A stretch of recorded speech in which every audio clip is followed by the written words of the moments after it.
फट जाएगा। गुप्ता जी सीपीआई के नेता गुरुदास जी भाषण कर रहे थे, टीवी पर इंटरव्यू आया था। हमको रोटी चाहिए, रोटी। लगता है भूखे हैं इतना दिन। रोटी कहाँ से आया गुप्ता जी? हाँ, 7 साल से लगता खा ही नहीं है। रोटी कहाँ से आएगा? देशवासियों, संसद के माध्यम से मैं बोलना चाहता हूँ, रोटी आएगा तो आसमान से नहीं आएगा। अटल एक दिन तुम देश का प्रधानमंत्री बनेगा, आपने कहा। लिखा हुआ रिकॉर्ड में आपने कहा था। तो हम एक बार नहीं, आप 2 बार हो गए। नेहरू जी तो एक बार बोले, आप हो गए 2 बार। आप तो जान छोड़िए मुल्क का।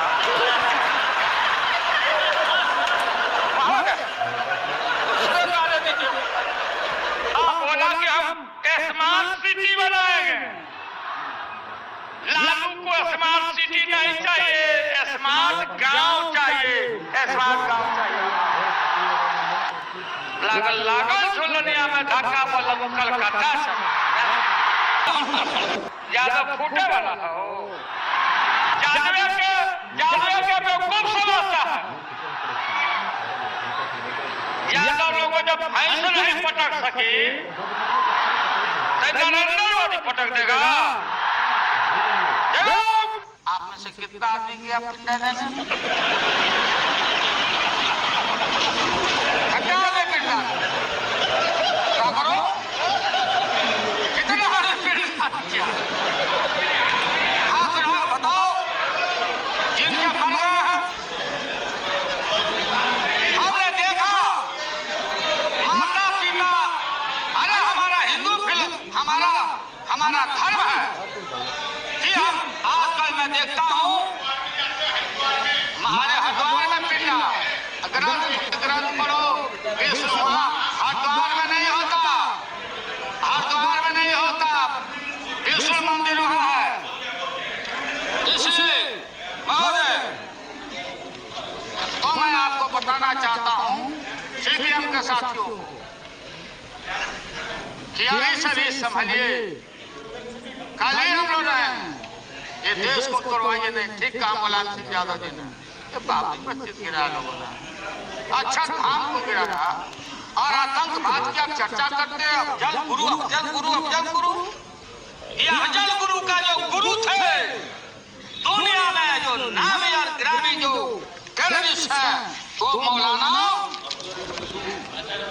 अजहर मसूद को किसने छोड़ा? जवाब देना पड़ेगा। जहाज लेके कौन गया वहां? देश को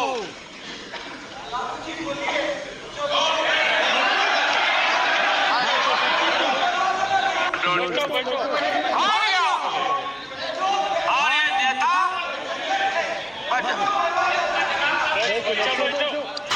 आप माननीय प्रधानमंत्री जी, आपने चिंता जताई और इतिहास को अडवाणी जी, गृह मंत्री जी ने गृह को खराब किया है। आपका जो गृह है उन्होंने खराब किया है। और आप मतवाले की तरह, आपका ज्यादा दोष नहीं है। मैं किसी को अपमान करने के लिए नहीं कहता हूँ। मैं जन्म लिया था फुलवरिया गांव गोपालगंज में, फुलवरिया गांव में। तो हम लोग को मालूम नहीं कि हमारे भविष्य में क्या लिखा है।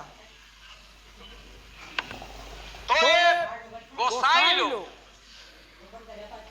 एक ऐसा रखते थे पशु बैल,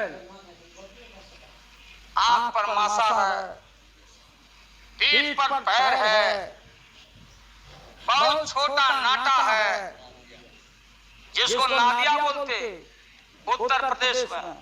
हम लोग अपने यहाँ बसाहा बैल बोलते। भोला बाबा, शंकर बाबा का अवतार माने बसाहा। और वो जो गोसाई है कपड़ा उपड़ा उड़ा के और हजारों चिट्ठी कौड़ी उसमें साट के रखता, गेरुआ बस्तर पहन लेता। और हमारे साधु लोग जो ये बैठे देखिए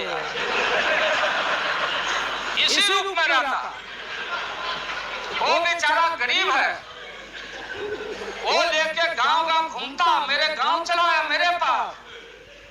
मेरी माँ बैठा दी बोरी के नीचे कपड़ा भर के, देखो बाबा देखवा दो मेरे बेटे के भाग में क्या लिखा होगा। ये हमें अकेले नहीं, लाखों लोग जो गांव से आते उनको इन बातों की जानकारी है। अब वो गोसाई बाबा दोनों हाथ को मुट्ठी बांध के आगे करते कि इसमें नौकरी मिलेगा कि नहीं, या इसमें नहीं मिलेगा। तो दोनों मुट्ठी जब आगे करता तो गोसाई बाबा बोलता, बोलो भोला, देखो देखो इसके हाथ में क्या लिखा है। तब बैल का स्वभाव है बसहा का कि जब मुट्ठी बढ़ाइएगा तो समझेगा कि कुछ खाने को दे रहा है। तो कभी बाएं में कभी दाएं में सूंघता। आज जब वो भोला बाबा समझ जाता, चेतनशील है कि हमको ठग रहा है गोसाई, तब बोलते रहता, पीठ ठोकते रहता, नहीं आता है सूंघने के लिए हाथ मुट्ठी। तब गोसाई पीछे से खोदता, तब वो झाड़ने घंटी करके महोदय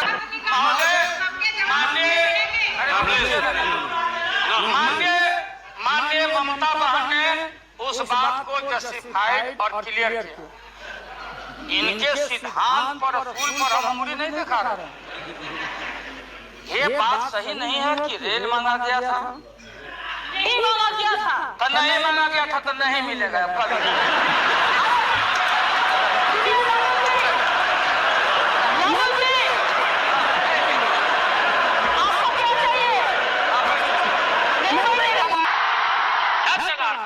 तुम अगर मुझको न चाहो तो कोई बात नहीं,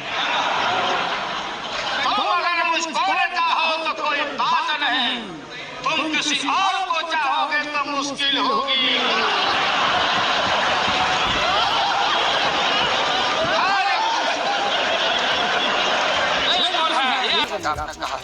नेहरू जी तो एक बार बोले आप हो गया दूंगा, आप तो जान छोड़िए बोलूंगा। और हमारे साधु लोग जो ये बैठे देखिए